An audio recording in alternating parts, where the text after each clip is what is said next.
Live mula sa CLTV 36 Studio. CLTV 36 News.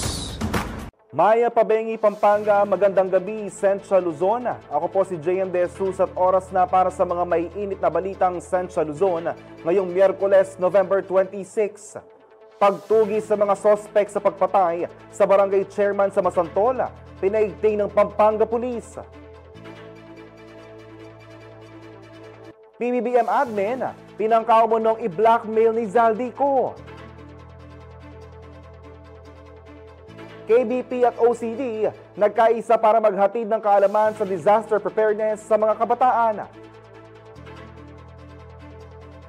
Katapatan ng bayaning si Jose B. Lingad dapat tularan ayon kay Representative Chel Jokno.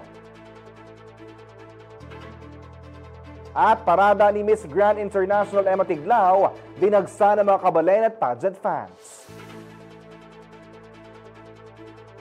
Kasalukuyan na nagsasagawa ng malawakang koordinasyon ang Masantol Police sa mga karatig bayan upang matukoy at madakip ang mga sospek sa pagpatay kay Barangay Balibago Chairman Jinky Kiambao.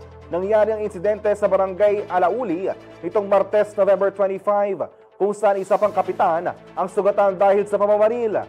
Ayon kay Police Colonel Eugene Marcelo, ang Provincial Director ng Pampanga PPO, natapos na ng Provincial Forensic Unit ang pagpaproseso sa crime scene at isinasailalim na rin sa masusing pagsusuri ng mga ebidensya. Samantala, hinimok ng pulisya ang publiko na maging mapagbagsag at agad magbigay ng anumang impormasyong maaaring makatulong sa ikalulutas ng kaso. Samantala, sinubukan naman i-blackmail ni dating Ako Bicol Party List Representative Zaldico ang administrasyon ni President Ferdinand Marcos Jr. Sa isang Facebook video, ibinunyag ng Pangulo na nilapitan sila ng abogado ni Ko at sinabing hindi na ito maglalabas ng video kaugnay ng di umunoy katiwalian sa 2025 national budget kung hindi nila kakanselahin ang passport na kongresista. Tinawag naman ni PBBM na kasinungalingan ng mga video na inilabas ni Ko. Dagdag niya, hindi rin daw siya nakikipag-negotiate sa mga kriminal. Samantala, sinabi rin ni Marcos na nasa 12 billion na ang assets na na-freeze ng Anti-Money Laundering Council, kabilang ang 4 billion na air assets ni Ko, 3,566 bank accounts, 198 insurance policies, 247 na sakyan, 178 na real properties at 16 e-wallets. Lastly, meron po akong ibabanggit sa inyo. Dinapitan po kami ng abogado ni Zaldico at nagtatangkang mag-blackmail na kung hindi po namin kakanselihin daw ang passport niya, hindi na raw siya maglalabas ng video. I do not negotiate with criminals. Kahit maglabas ka na ng video ng lahat ng kasinungalingan mo na pag-destabilize sa gobyerno, gusto kong malaman mo, Zaldi, makakansela pa rin ang passport mo. Hindi ka na makakatakas sa hustisya. Sa ibang balita, tumaas at bumaba ang pinatupad na power rates ng iba't ibang electric company sa Pampanga ngayong buwan ng Nobyembre. Alamin yan sa report na ito. Magkakaibang singil sa kuryente ang ipinatupad ng iba't ibang electric cooperatives sa lalawigan ng Pampanga ngayong buwan ng Nobyembre. Sa Pampanga 1 Electric Cooperative Incorporated o PELCO 1, ramdam ng mga kumukonsumo ng humigit kumulang 200 kWh kada buwan ng malaking pagtaas. Mula 8 pesos and 42 centavos per kilowatt-hour nitong Oktubre, naging 9 pesos and 69 centavos per kilowatt-hour ito ngayong buwan. Bumaba naman ang singil ng PELCO 2. Nasa 8 pesos and 66 centavos per kilowatt-hour ito ngayon, na dati ay nasa 9 pesos and 83 centavos per kilowatt-hour. Para ito sa mga consumer na 100 kilowatt-hour ang average na gamit. Nagpatupad din ng bawas presyo ang PELCO 3. Mula sa 10 pesos and 58 centavos per kilowatt-hour noong Oktubre, 10 pesos and 30 centavos per kilowatt-hour na lamang ang kanilang singil ngayong Nobyembre. Samantala, nananatiling pinakamataas ng singil ng San Fernando Electric Light and Power Company o SFELAPCO na umakyat pa mula sa 11 pesos and 16 centavos per kilowatt-hour noong October, patungong 11 pesos and 46 centavos per kilowatt-hour ngayong buwan. Para ito sa mga kumukonsumo ng nasa 240 kilowatt-hour. Sa gitna ng magkakaibang takbo ng presyo ng bawat cooperative, patuloy pa ring binabantayan ng mga Kapampangan kung saan ba talaga sila makakahinga sa gitna ng pabago-bagong singil sa kuryente. Raymond Tasoy, CLTV 36 News. Samantala, maaabot na raw ang hangaring maresolba ang mga pagkukulang sa sektor ng edukasyon bunga ng mahigit na 1 trilyong pisong pondo ng DepEd na inaprobahan ng Senado. Naritong report. May sasakatuparan raw ng inaprobahang pondo ng Senado ang mga reforma at programang pang-edukasyon.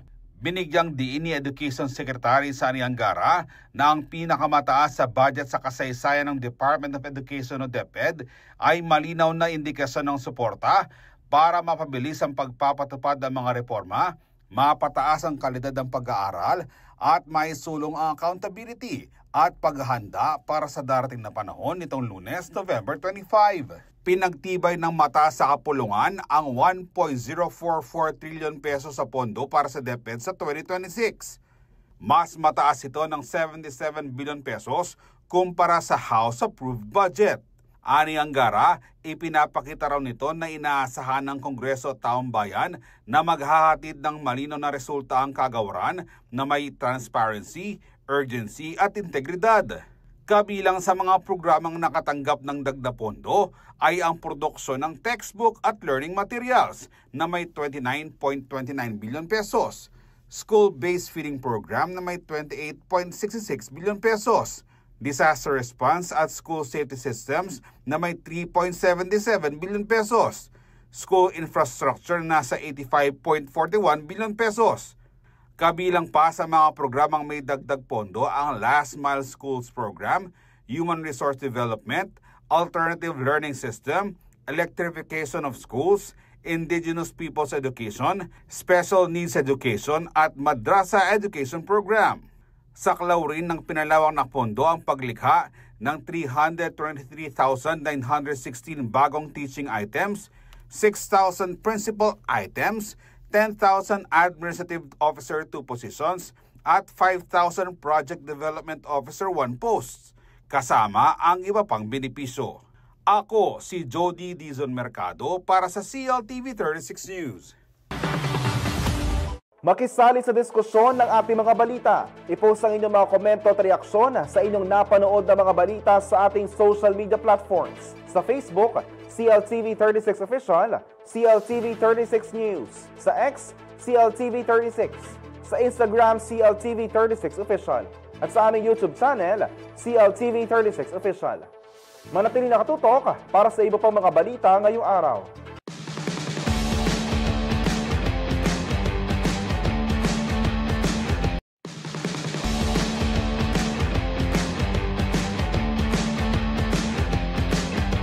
Nagbabalik ang CLTV 36 News.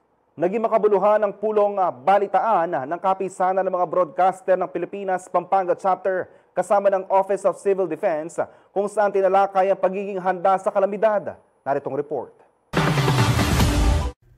Ibinahagi ng Office of Civil Defense o OCD Region 3 ang kanilang ginagawang hakbang upang matiyak ang kaligtasan ng publiko sa oras ng kalamidad sa kapihan at balitaan ng kapisanan ng mga broadcaster ng Pilipinas o KBP Pampanga Chapter. Panauhing pandangal sa pulong balitaan si Cheng Quizon, Information Officer at OIC ng Capacity Building and Training Section ng OCD Region 3 na dinaluhan ng mga miyembro ng KBP Pampanga Chapter at piling mga estudyante ng Angeles University Foundation. Ayon kay Quizon, patuloy ang pagsasagawa ng information campaign ng OCD para mabigyan ng dagdag kaalaman ng publiko, lalo na ang mga kabataan. Isa po sa mga gusto namin i-emphasize as well sa OCD is yung ating pong tinatawag na family preparedness. No, yung tayo pa lamang po sa loob po ng ating pong tahanan sa bahay natin, tayo po ay prepared na. No? Alam na natin kung saan tayo pupunta, saan tayo i-exit sa ating mga kabahayan, just in case meron man po tayong paparating po na disaster. No? Even yung tinatawag po natin na emergency go bags, no? Na ating pong palaging pinapaalala, no, sa ating pong mga families ay dapat i-prepare po natin ito beforehand, no? And napakahalaga po dito yung presence of mind na tinatawag po natin, no? Tao lang po tayo minsan tayo po ay talagang kakabahan, no? Maninibago dun sa nararamdaman natin, pero the end of the day, kung meron po tayong presence of mind, alam natin, in a snap, tulad po ng sinasabi natin, gusto po natin maging muscle memory, no, yung mga gagawin po natin before, during, and after any disaster or calamity.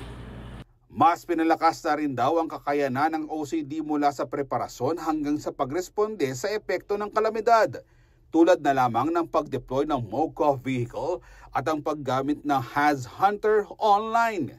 Ngayong nagkalat ang fake news, may crisis communication cluster na ang tanggapan na siyang naghahatid ng opisyal na ulat at mga abiso para iparating sa taong bayan. Ang crisis communication cluster po ay pinamumunuan po ng ating pong Philippine Information Agency Region 3. So in partnership din po yan, they go to our office to get the latest updates or news po, no? And then nire-report din po namin sa kanila at the same time, no, yung mga nakikita or yung mga nasa feeds po natin na mga nagpapakalat ng mga fake news, no? So tulad nga po nun, ang in-urge po natin, of course, sa ating po mga kababayan, lalong-lalo na in emergency situation, is that makinig, kumuha ng information sa mga verified sources at saka sa mga official warning agencies po natin dito sa Pilipinas. Ito naman ang isinagot ni Quezon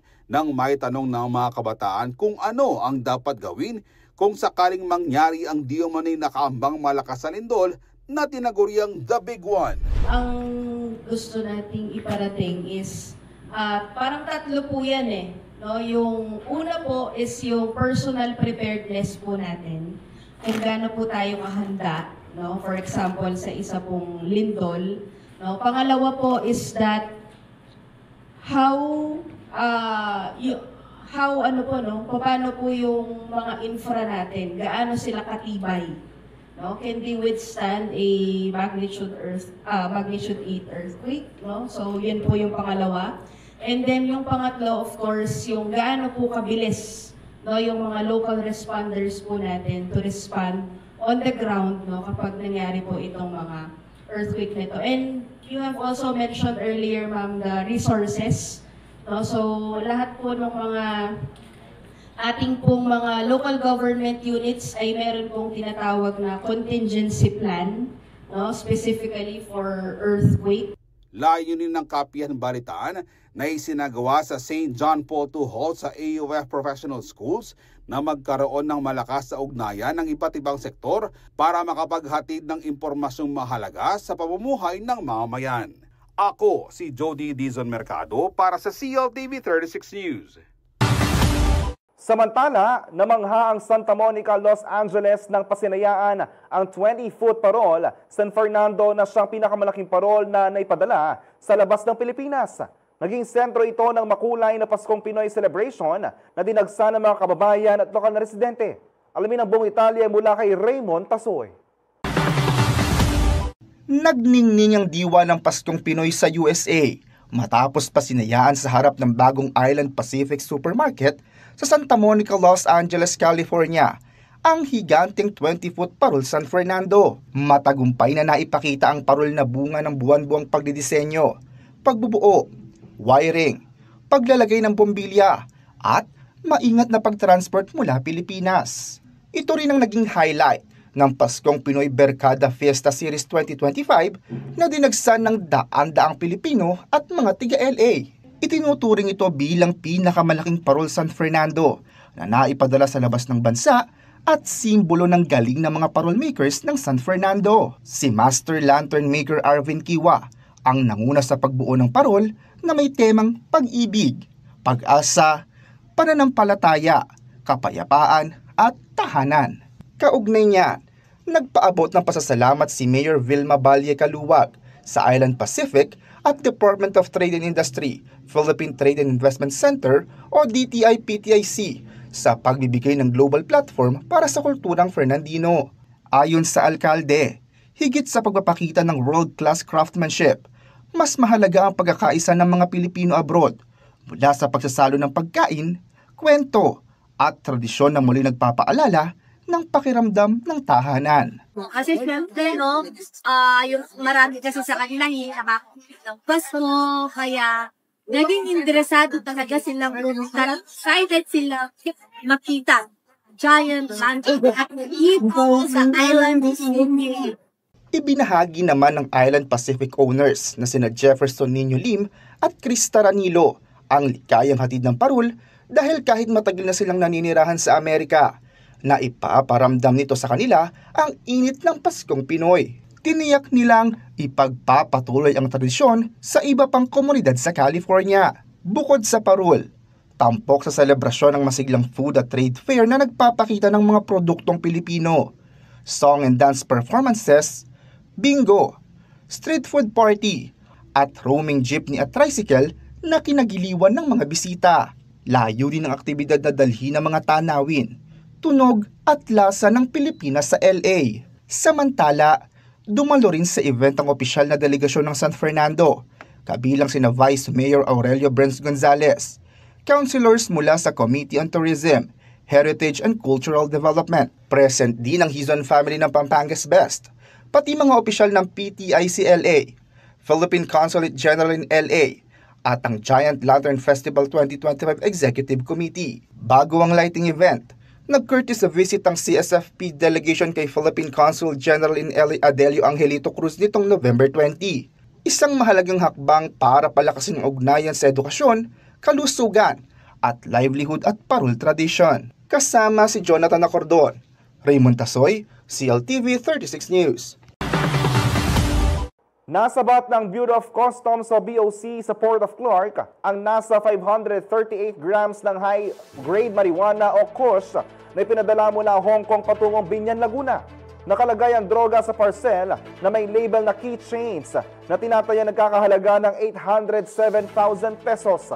Sa isinagawang dispeksyon, natuklasan ang 2 kahon ng labubu keychains na naglalaman ng dried leaves at fruiting tops na tinutukoy bilang high-grade marijuana. Napansin ang kahina-hinalang package noong November 15 sa pamamagitan ng X-ray inspection ng BOC. Dahil sa kaibang imahe na sa scan, agad itong ininspeksyon ng mga opisyal. Kasunod nito, nagsagawa ng K9 sniff test ng Philippine Drug Enforcement Agency noong November 19 na nagpatunay na may iligal na droga sa loob ng package. Kinukumpirma ng PIDEA sa chemical analysis na ang nilalamang substance ay aktibong sangkap ng marijuana at isang delikadong droga sa ilalim ng batas. Nag-issue na ng warrant of seizure and detention ng mga otoridad para sa shipment dahil sa paglabag sa Republic Act No. 10863 o ang Customs Modernization and Tariff Act. Kaugnay ito ng Republic Act 9165 o Comprehensive Dangerous Drugs Act of 2002.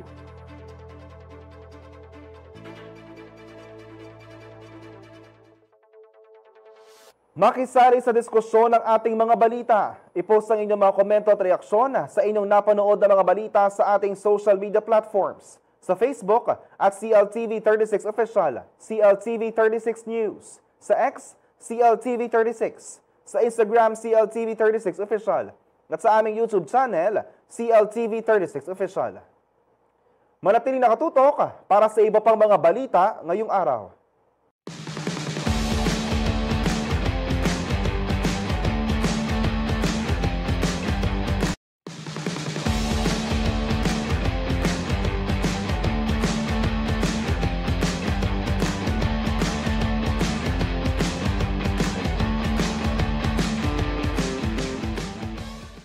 Nagbabalik ang CLTV 36 News. Hinimok ni Akbayan Party List Representative Shel Jokno ang mga opisyal ng pamahalaan na maging matapat tulad ng Bayani Kapampangang si Jose B. Lingad ngayong mainit ang iskandalo ng korupsyon sa bansa. Naritong report.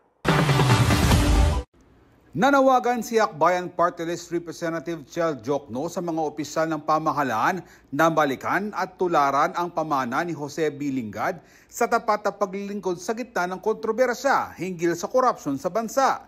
Si Jokno ay panauhing pandangal sa pagunita ng ika-100 at 11 kapanganakan ng Bayaning Kapampangan nitong Lunes, November 24.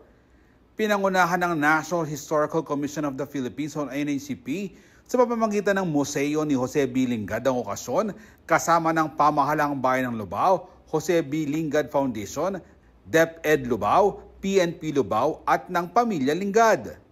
Sa mensahe ng mamabatas, sinabi nitong ang tunay na legasiya ni Lingad ay ang pagiging tinig ng mga naaapi, isang tungkuling dapat ring anyang gampanan ng bawat mamamayan sa barangay, opisina at komunidad. Binigyang diin naman ni Lubao Vice Mayor J. Montemayor ang malaking papel ni Lingad sa pagtatanggol sa demokrasya at kalayaan ng bansa. Inalala niya ang kabayanihan nito bilang sundalo noong ikalawang digmaang pandaigdig at ang patuloy na pakikipaglaban nito para sa demokrasya sa panahon ng batas militar. Samantala, kinilala ni NHCP Executive Director Carminda Arevalo ang pagsisikap ng pamilya at mga historiador sa pagbuo ng talambuhan ni Lingad na pinamagatang In Times of Crisis, Jose B. Lingad, a Hero and a Martyr. Pinuro nito ang pamilya sa pagpapalaganap ng buhay at kontribusyon ni Lingad sa mas nakararaming Pilipino. Dumalo rin sa pagdiriwang sina dating Angeles City Mayor at ngayon ay Clark Development Corporation o CDC Chairman Edgardo Pamintuan, City of San Fernando Pampanga Tourism Officer Ching Pangilinan, UNESCO National Commission of the Philippines Secretary General at NCCA Commissioner Ivan Anthony Henares at Bantayog ng Bayani Director Maria Cristina Rodriguez. Ako si Jody Dizon Mercado para sa CLTV 36 News.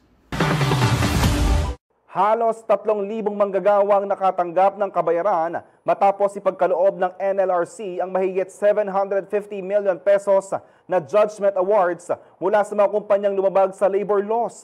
Ang buong detalye sa report na ito. Umabot sa 756.9 million pesos ang naipamahagi ng National Labor Relations Commission o NLRC sa kabuuang 2,907 na manggagawa bilang kabayaran sa mga reklamong inihain laban sa kanilang mga employer mula nitong Hulyo hanggang September 2025. Ayon sa NLRC Financial and Management Division, ang halagang ito ay galing sa mga kumpanyang napatunayang lumabag sa labor laws, kabilang ang illegal dismissal, underpayment, hindi pagbabayad ng benepisyo at iba pang paglabag. Tiniyak ng komisyon na ang napagdesisyon ng Judgment Awards ay dumaan sa mahigpit na financial guidelines para matiyak ang transparency, napapanahong pagbabayad at may mananagutang paggamit ng pondo para sa mga apektadong manggagawa. Bilang attached agency ng Department of Labor and Employment o DOLE, iginiit ng NLRC na ang naturang accomplishment ay patunay ng pagsisikap ng administrasyon na protektahan ang karapatan ng mga manggagawa at tiyaking may patupad agad ang mga pasya sa labor disputes. Bahagi rin ito ng mandato ng DOLE na ipatupad ang mga batas paggawa ng mabilis, patas at sumusuporta sa layunin ng gobyerno na palakasin ang industrial peace sa pamamagitan ng epesyente at tapat na serbisyo publiko. Samantala, muli namang pinaalalahanan ng Komisyon ng Publiko na makipagtransaksyon lamang sa authorized NLRC offices at iwasan ng mga fixer at ambulance chasers sa pagproseso ng monetary claims o pagpapatupad ng labor decisions. Maaring mag-inquire sa mga regional at satellite offices ng NLRC o sa kanilang official website. Ako si Jody Dizon Mercado para sa CLTV 36 News. Samantala, pinatunayan ng BFP ang husay hindi lang sa serbisyo kundi pati na sa pagiging employer. Namayagpagan naturang ahensya sa listahan ng Philippines Best Employers 2026 at naungusan nila ang iba't ibang government agencies at private companies. Narito ang report. Tinaob ng Bureau of Fire Protection o BFP ang iba pang government agencies at private companies sa 2026 Philippines Best Employer Survey. Nasa unang peso ang BFP, ika-7 Armed Forces of the Philippines o AFP at ika-17 naman ang Supreme Court. Batay ito sa survey ng Philippine Daily Inquirer, katuwang ang German market research firm na Statista. Ayon sa ulat, ang listahan ay binuo mula sa independent survey ng mahigit 16,000 manggagawa mula sa mga kumpanyang may hindi bababa sa 250 employees. Anonymous ang pagsagot ng mga respondents sa survey sa pamamagitan ng online platforms upang matiyak ang pagiging patas ng mga sagot. Tinukoy sa final tally ang 300 pinakamahusay na employer sa bansa na hinati sa 28 industries. Nakakuha ang BFP ng score na 9.27 mula sa perfect score na 10. AFP na may 9.06 at Supreme Court na may 8.93. Maaalala nanguna na rin ng BFP sa listahan noong 2024 habang ikalima naman noon ng SC. Noong 2025 list, pumangatlo ang BFP, pang-8 ang SC at pang-27 ang AFP. Pumangalawa sa pangkalahatan ang private life insurance company na Insular Life na may score na 9.24. Kabilang din sa mga nakapasok sa top employers ang Bureau of Jail Management and Penology sa number 35 na may score na 8.74. Technical Education and Skills Development Authority sa ika-58 na may score na 8.58 at Government Service Insurance System na number 60 at nakapuntos ng 8.57. Samantala, kasama rin sa top 10 ang JP Morgan Chase sa ika-3 peso na may 9.24 points. Eurotex Philippines sa 4th place, ika-5 ang Google na may 9.16 score. Microsoft 6th place sa 9.13 na puntos. Pang-8 ang Capital One Philippine Support Services with 9.05 score. 9th ang VST ECS Phils, nakakuha ng 9.05 at ika-10 naman ang Far Eastern University na may 9.04 na score. Ako si Jody Dizon Mercado para sa CLTV 36 News. Makisali sa diskusyon ng ating mga balita. I-post ang inyong mga komento at reaksyon sa inyong napanood na mga balita sa ating social media platforms. Sa Facebook, CLTV36 Official, CLTV36 News. Sa X, CLTV36. Sa Instagram, CLTV36 Official. At sa aming YouTube channel, CLTV36 Official. Manatili nakatutok para sa iba pang mga balita ngayong araw.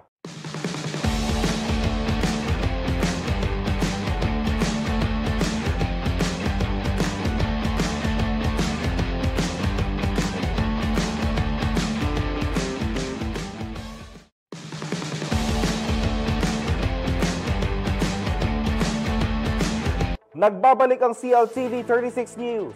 Itinalaga si Dr. Mora Consolacion Cristobal bilang bagong Regional Director 4 ng Commission on Higher Education Regional Office 3 o CEDRO 3. Pinalitan niya sa posisyon si Dr. Laura Yusi na ngayon ay na-appoint bilang bagong Director 4 ng CHED Office of Institutional Quality Assurance and Governance. Kinala si Cristobal sa kanyang malawak na karanasan sa pamumuno at inaasahang pangungunahan ang pagpapatuloy na programa para sa mas inklusibo, de kalidad at globally competitive na higher education sa Central Luzon. Samantala, kung hanap mo ay SUV na panalo sa city driving at kayang sumabak sa out-of-town trips, may offer ang Laos Auto Group na sakto para sa iyo. Meet the Mitsubishi X-Force, ang compact SUV na may angas sa looks, lakas sa performance at smart features. Hindi lang ito pang forma kundi pa praktikal na sasakyan para sa araw-araw na biyahe. Let's find out kung pasado nga ba sa X-Factor ang Mitsubishi X-Force.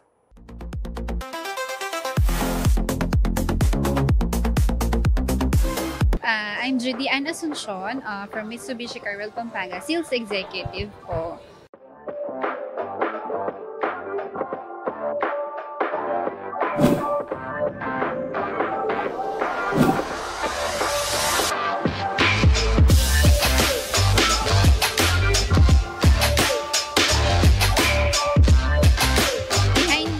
The new Mitsubishi X-Force, as in new, bago siyang labas, bago lahat, features, mukha din niya.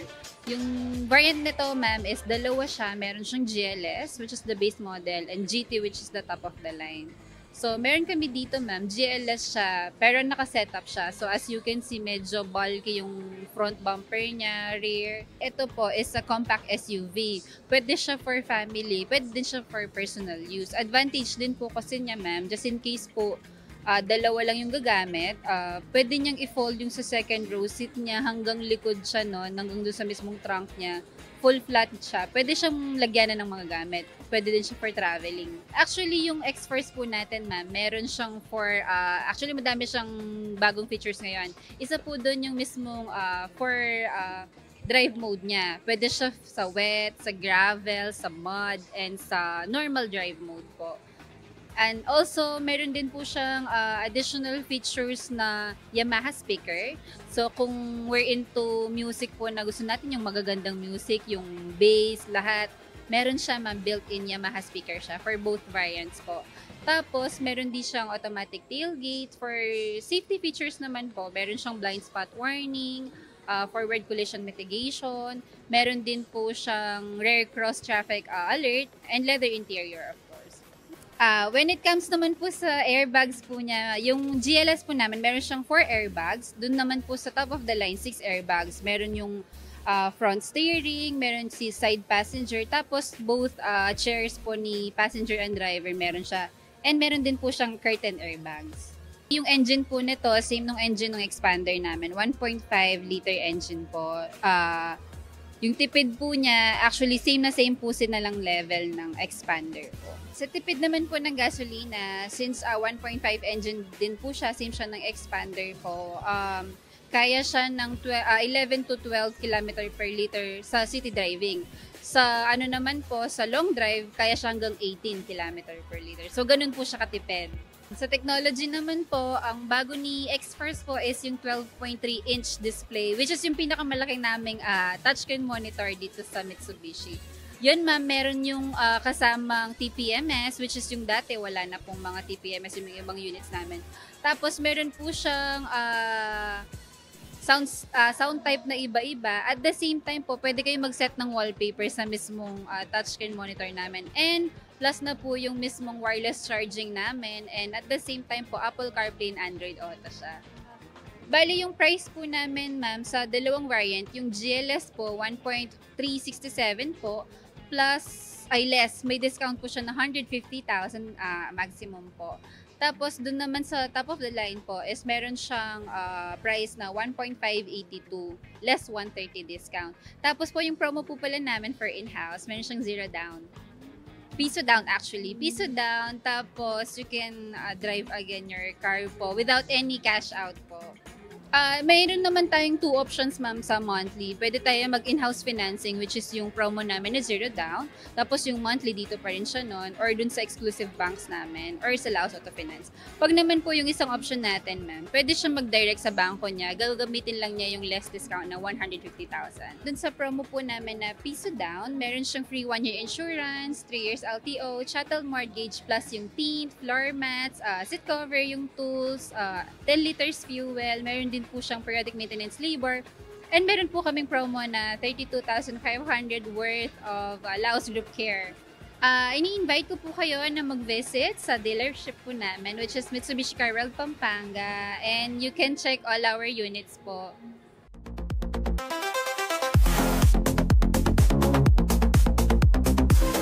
Baka ang paparating na 2027 FIBA Asian Qualifiers na raw ang magiging huling laban ni Japeth Aguilar para sa Gilas Pilipinas. Sa kabila nito, patuloy pa rin ang ginagawa niya paghahanda para sa nalalapit na laban. Narito ang report.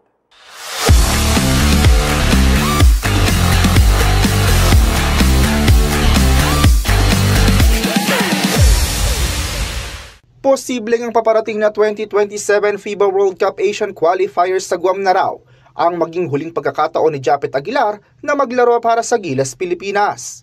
Matagal na raw naiisip ng 6'9" power forward na maaaring ito na ang kanyang huling taon sa national team na kanyang pinagsilbihan mula pa noong taong 2009.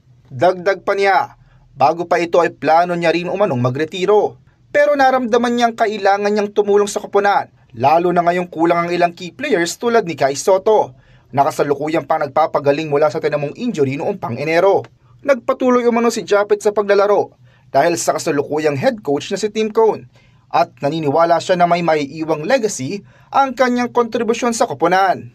Ipinagmamalaki niya ang kanyang karera sa Gilas, kabilang dito ang 3 World Cup appearances simula 2014 at ang patuloy na tagumpay ng bansa sa mga internasyonal na laban sa kabila ng mga hamon.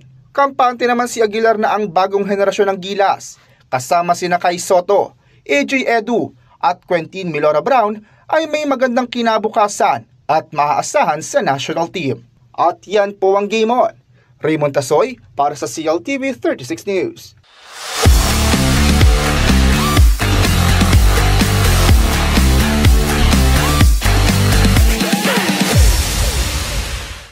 Mainit na pagsalubong ang inabutan ni Miss Grand International 2025, Emma Mary Tiglao, sa kanyang pag-uwi sa Mabalacat City, Pampanga matapos niyang iuwi ang Golden Crown mula sa international stage. Panoorin ang kaganapan sa kanyang homecoming parade sa Chica Express ni Aisel Fernando.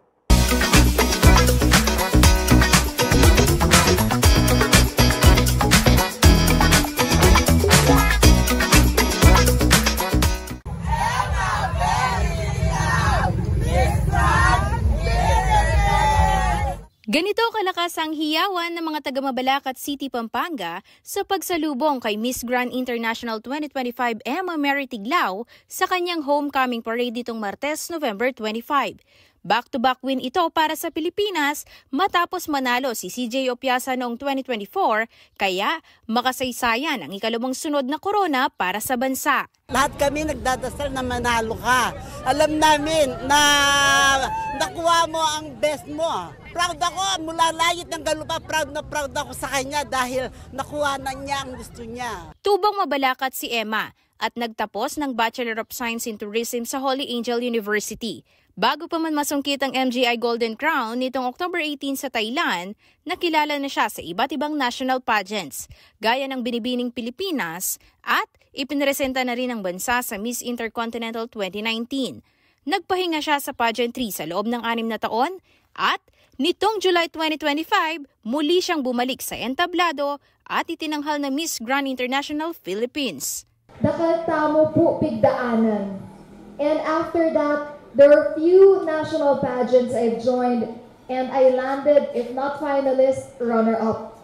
And kanin ko po realize deta pong challenges and struggles na bibigyan ng Lord, kaila po pala reta, stepping stones para mirasta mo po kaya ang grandest moment apan ko ng kamo. Bagamat masaya raw ang kanyang naging journey sa international stage, hindi naging madali para sa Kapampangan beauty queen na masungkit ang corona. I enjoyed every moment from day one to the coronation night because I've met a lot of girls coming from different countries. Ang saya every day. Tapos, ang galing din mag-alaga ng Thailand. And if you've watched the Miss Grand International production, grand talaga. Pagbalik niya sa Mabalacat bilang bagong reyna, nasilayan niya ang mainit na pagsalubong ng mga kabalen, makikita sa kanyang mukha ang saya habang libo-libo ang nagdiwang kasama niya. Iba ang pakiramdam kapag binalikan mo kung saan ka nagmula. And while doing the parade, ang dami nag-aabang from Dau, Kamachiles, Mabiga. Parang hindi ko in-expect na ganun karami yung taong nag-aabang. Iba. Parang pati yung introduction ko, alam na alam nila. So alam mo talaga sumubaybay at nanood sila. Pero sa likod ng glitter at corona, may isang bagay raw na naging sandigan niya sa bawat laban.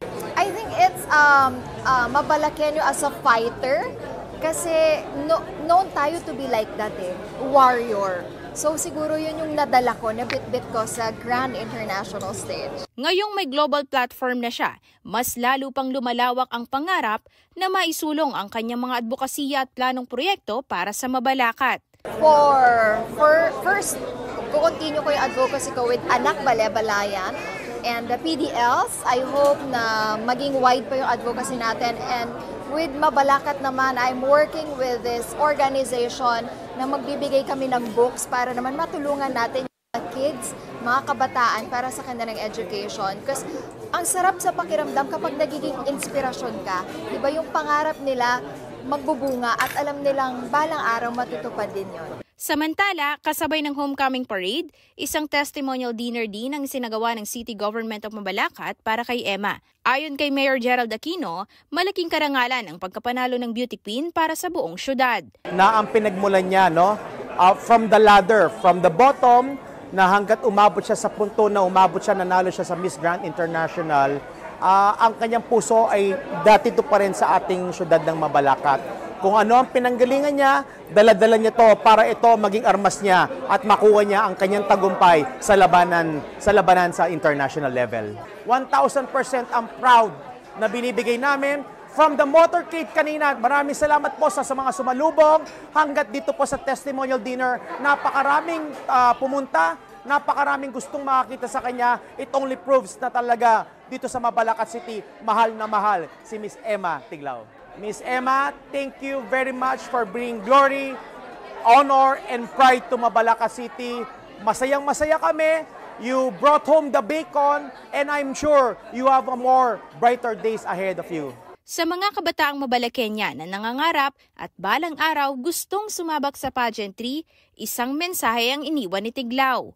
And I would just like to leave this message that keep showing up, keep fighting, and keep on praying because God will always guide you as long as you have faith on Him. And every not yet, I hope that every not yet you've experienced right now will become finally. So ilaban nyo lang ng ilaban. I know maingay yung inyong kapaligiran, but please surround yourself to good group of people that will lift you up. Lubos naman ang pasasalamat ni Emma sa lahat ng mga sumuporta sa kanya mula umpisa hanggang dulo ng kanyang journey. Anya, hindi niya mararating ang tagumpay na ito kung wala ang tiwala, dasal at walang sawang pagmamahal ng mga taga-Mabalacat at ng buong bansa. Dakal na dakal pong salamat. Ini pong tagumpe ako ay tagumpe rin po. Marakal na po nilaban, marakal ta na po daanan. Pero sana po ining tagumpe tamong pagdaanan ngayon ay magsilbiya pong inspirasyon at pag-asa para po kaya katamungan.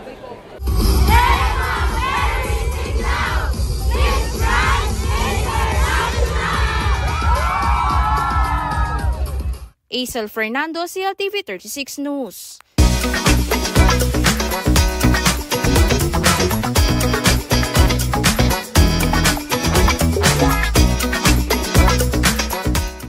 At yan ang mga balitang nakalap ng CLTV 36 News. Para sa karagdagang detalye, maaari niyong i-follow ang aming social media pages. Sa Facebook, CLTV 36 Official, CLTV 36 News. Sa X, CLTV 36. Sa Instagram, CLTV 36 Official. Kung nais yung balikan ang mga programa ng CLTV, pwede niyong bisitahin ang aming YouTube channel na CLTV 36 Official at ang aming website na CLTV36.tv. I-promote ang iyong negosyo para mas marami ka maabot sa TV at social media sa pamamagitan ng pagkikipag-partner sa CLTV 36. Magpa-advertise na at i-feature yung produkto o serbisyo sa aming mga news at public affairs program. Para sa inquiries, mag-message sa aming official Facebook page o tumawag at mag-text sa mga numerong 0930-3819332 o 0918-854-2357. Kapapanood din ang mga programa ng CLTV nationwide via Signal Channel 115 at sa ating cable partners.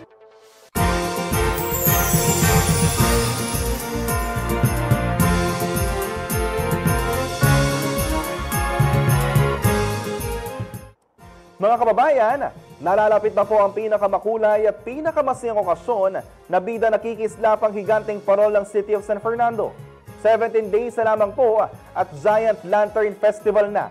Makita-kita po tayo sa Robinson Star Mills sa December 13, 2025.